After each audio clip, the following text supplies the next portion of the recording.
Hi, ಎಲ್ರಿಗೂ ನಮಸ್ಕಾರ. ನಾನಿವತ್ತು ಒಂದು ಕತೆ ಹೇಳ್ತಾ ಇದ್ದೀನಿ. ಆ ಕತೆ ಹೆಸರು ಕೆಂಪು ರಾಣಿ ಅಂತ. ಈ ಕೆಂಪು ರಾಣಿ ಅನ್ನೋ ಕತೆನ ಅನುಪಮ ನಿರಂಜನರವರ ಚೈತ್ರ ಸಂಪುಟ ದಿನಕ್ಕೊಂದು ಕತೆ ಅನ್ನೋ ಪುಸ್ತಕದಿಂದ ಆಯ್ದುಕೊಂಡಿದ್ದೇನೆ. ಒಂದೂರಲ್ಲಿ ಒಂದು ಮುದ್ದಾದ ಹುಡುಗಿ ಇರ್ತಾಳೆ. ನಿಮ್ಮ ಮನೇಲಿರೋ ಮುದ್ದಾದ ಹುಡುಗಿ ಥರ. ಅವಳು ಯಾವಾಗಲೂ ಕೆಂಪು ಲಂಗನೇ ಹಾಕೊಂಡಿರ್ತಾಳೆ. ಅದಕ್ಕೋಸ್ಕರ ಅವಳಿಗೆ ಕೆಂಪ್ರಾಣಿ ಅಂತ ಕರೀತಿರ್ತಾರೆ. ಒಂದಿನ ಕೆಂಪ್ರಾಣಿಯವ್ರ ಅಮ್ಮ ಕರೆದ್ಬಿಟ್ಟು ಕೆಂಪ್ರಾಣಿಗೆ ಅಜ್ಜಿಗೆ ಹುಷಾರಿಲ್ಲ, ಹೋಗ್ಬಿಟ್ಟು ನೋಡ್ಕೊಂಡು ಬಾ ಅಂತ ಹೇಳ್ತಾರೆ. ಮೊದಲೇ ಕೆಂಪ್ರಾಣಿಗೆ ಅಜ್ಜಿ ಕಂಡ್ರೆ ತುಂಬ ಇಷ್ಟ. ಸರಿ ಹೋಗ್ತೀನಮ್ಮ ಅಂತ ಹೇಳ್ತಾಳೆ. ಕೆಂಪ್ರಾಣಿಯವರಮ್ಮ ಅಜ್ಜಿಗೆ ಇಷ್ಟವಾಗಿರೋ ಎಲ್ಲ ಸಿಹಿ ತಿಂಡಿಗಳನ್ನು ಮಾಡಿ ಒಂದು ಬುಟ್ಟಿಲಿ ಇರಿಸಿ ಮಗಳಿಗೆ ಎಚ್ಚರಿಕೆ ಕೊಡ್ತಾರೆ. ಅಂದರೆ ಕೆಂಪ್ರಾಣಿಗೆ, ಆ ದೊಡ್ಡ ರಸ್ತೆ ಬಿಟ್ಟು ಬೇರೆ ಆ ಕಡೆ ಈ ಕಡೆ ಹೋಗ್ಬೇಡ, ಯಾಕೆಂದರೆ ಅಲ್ಲಿ ತುಂಬ ದೊಡ್ಡ ಕಾಡಿದೆ, ಅಲ್ಲಿ ತೋಳ ಬಂದ್ಬಿಡುತ್ತೆ, ಅದಕ್ಕೋಸ್ಕರ ಹುಷಾರಾಗಿ ಹೋಗಮ್ಮ ಅಂತ ಕೆಂಪ್ರಾಣಿಗೆ ಹೇಳ್ತಾರೆ. ಕೆಂಪ್ರಾಣಿ ಖುಷಿಯಿಂದ ಹೊರಡ್ತಾಳೆ. ಅಲ್ಲೇ ಸ್ವಲ್ಪ ದೂರ ಹೋಗೋ ಹೊತ್ತಿಗೆ ಗುಲಾಬಿ ಗಿಡಗಳನ್ನ ನೋಡ್ತಾಳೆ. ಅವಳಿಗೆ ನಮ್ಮ ಅಜ್ಜಿಗೆ ಇಷ್ಟ ಅಲ್ವಾ ಇದು ಹೂವು ಅಂದ್ಬಿಟ್ಟು ಎಲ್ಲನೂ ಕಿತ್ಕೊಂಡು ಒಂದಷ್ಟು ಹೂಗಳನ್ನ ಕಿತ್ಕೊಂಡು ಒಂದು ಹೂಗುಚ್ಛ ಅಂದರೆ ಬೊಕ್ಕೆ ಥರ ಮಾಡ್ಕೊತಾಳೆ. ಅಷ್ಟರಲ್ಲಿ ಒಂದು ತೋಳ ಬಂದು ಕೆಂಪ್ರಾಣಿಗೆ, ಓ ಎಷ್ಟೊಂದು ಚೆನ್ನಾಗಿದೆ ಇದು ಈ ಹೂಗುಚ್ಛ ಅಂತ ಕೇಳುತ್ತೆ. ಹೌದು, ಈ ಹೂಗುಚ್ಛ ಅಂದರೆ ನಮ್ಮ ಅಜ್ಜಿಗೆ ಇಷ್ಟ, ನಮ್ಮ ಅಜ್ಜಿಗೆ ಹುಷಾರಿಲ್ಲ, ಅದಕ್ಕೋಸ್ಕರ ಅವ್ರ ಮನೆಗೆ ಹೋಗ್ತಾ ಇದ್ದೀನಿ ಅಂತ ಕೆಂಪ್ರಾಣಿ ಹೇಳ್ತಾಳೆ. ಅದಕ್ಕೆ ತೋಳ, ಹೌದು ನಿಮ್ಮ ಅಜ್ಜಿ ಮನೆ ಎಲ್ಲಿದೆ ಅಂತ ಕೇಳುತ್ತೆ. ಅದಕ್ಕೆ ಕೆಂಪ್ರಾಣಿ ದೂರದಲ್ಲಿರೋ ಕೆಂಪು ಹಂಚಿನ ಮನೆನ ತೋರಿಸಿ, ಆಗೋ ಅದೇ ನಮ್ಮ ಅಜ್ಜಿ ಮನೆ ಅಂತ ಹೇಳ್ತಾಳೆ. ಅದಕ್ಕೆ ತೋಳ, ಒಳ್ಳೇದಾಗ್ಲಮ್ಮ ಹೋಗ್ಬಿಟ್ ಬಾ ಅಂತ ಹೇಳಿ ಅಲ್ಲಿಂದ ಓಡೋಗುತ್ತೆ. ಆ ಕಳ್ಳ ತೋಳ ಓಡೋಗಿ ನೇರವಾಗಿ ಬರೋದೆ ಅಜ್ಜಿ ಮನೆಗೆ.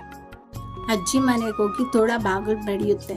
ಅದಕ್ಕೆ ಅಜ್ಜಿ ಯಾರದು ಅಂತ ಅಜ್ಜಿ ಕೇಳ್ತಾರೆ. ಅವಾಗ ನಾನು ಕೆಂಪ್ರಾಣಿ ಅಂತ ತೋಳ ಹೇಳುತ್ತೆ. ಅದಕ್ಕೆ ಅಜ್ಜಿ, ಬಾಗಿಲಿಗೆ ಕಟ್ಟಿರೋ ದಾರ ಹೇಳಿ, ಬಾಗಿಲು ತೆಗೆದುಕೊಳ್ಳುತ್ತೆ ಅಂತ ಅಜ್ಜಿ ಹೇಳಿದಾಗ ಅದು ಒಡ ನುಗ್ಗಿ ಅಜ್ಜಿಯನ್ನೇ ನುಂಗ್ಕೊಂಡ್ಬಿಡುತ್ತೆ. ಆಮೇಲೆ ಆ ತೋಳ ಅಜ್ಜಿ ಉಟ್ಕೊಂಡಿರೋ ಸೀರೆನ ಉಟ್ಕೊಂಡು ಒಂದು ಬಟ್ಟೆ ಕಟ್ಕೊಂಡು ಕಂಬಳಿ ಎಲ್ಲ ಒದ್ಕೊಂಡು ಹಾಸಿಗೆಲಿ ಮಲ್ಕೊಂಡ್ಬಿಟ್ಟಿರುತ್ತೆ. ಅಷ್ಟರಲ್ಲಿ ಕೆಂಪ್ರಾಣಿ ಬಂದು ಅಜ್ಜಿ ಬಾಗಿಲು ತೆಗಿ ಅಂತ ಕೂಗ್ತಾಳೆ. ಅದಕ್ಕೆ ಆ ತೋಳ ಅಜ್ಜಿ ಸ್ವರದಲ್ಲೇ ಅಂದರೆ ಅಜ್ಜಿ ವಾಯ್ಸಲ್ಲೇ, ಬಾಗಿಲು ಕಟ್ಟಿರೋ ದಾರ ತೆಗಿ, ಅದೇ ಬರುತ್ತೆ ಅಂತ ಹೇಳುತ್ತೆ. ಕೆಂಪ್ರಾಣಿ ಒಳಗಡೆ ಬಂದು ವಿಚಿತ್ರವಾಗಿ ಕಾಣ್ತಿದ್ದ ಅಜ್ಜಿನ ಮುಖ ನೋಡಿ, ಅಜ್ಜಿ ನಿನ್ನ ಕಿವಿ ಯಾಕೆ ಇಷ್ಟೊಂದು ದೊಡ್ಡದಿದೆ ಅಂತ ಕೇಳ್ತಾಳೆ. ಅದಕ್ಕೆ ಆ ತೋಳ, ನೀನು ಮಾತಾಡಿದ್ದು ನನಗೆ ಸರಿಯಾಗಿ ಕೇಳಲಿ ಅಂತ ಹೇಳುತ್ತೆ. ಮತ್ತೆ ತಿರ್ಗಾ, ಅಜ್ಜಿ ನಿನ್ನ ಕಣ್ಣು ಯಾಕೆ ಇಷ್ಟೊಂದು ದೊಡ್ಡದಾಗಿದೆ ಅಂತ ಕೇಳ್ತಾಳೆ.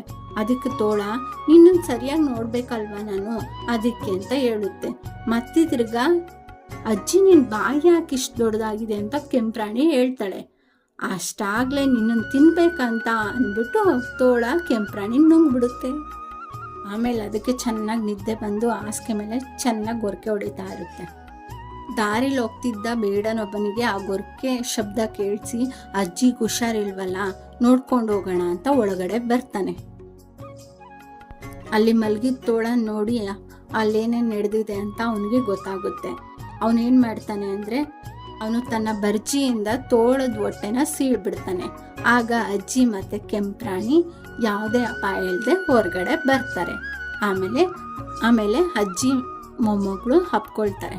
ಬೇಡ ಏನು ಮಾಡ್ತಾನೆ, 2 ದೊಡ್ಡ ಕಲ್ಲನ್ನ ತಗೊಂಡು ತೋಳದ ಹೊಟ್ಟೆಗೆ ಹಾಕಿ ಒಲ್ದು ಅದನ್ನು ಒಂದು ಕೊಳದೊಳಗಡೆ ಹಾಕ್ಬಿಡ್ತಾನೆ. ಇದಾಗಿತ್ತು ಇವತ್ತಿನ ಕತೆ. ನಿಮಗೆ ಈ ಕತೆ ಇಷ್ಟ ಆದರೆ ಲೈಕ್ ಮಾಡಿ, ಶೇರ್ ಮಾಡಿ, ಸಬ್ಸ್ಕ್ರೈಬ್ ಮಾಡಿ, ಹೀಗೆ ಸಪೋರ್ಟ್ ಮಾಡಿ. ಥ್ಯಾಂಕ್ ಯು, ಧನ್ಯವಾದಗಳು.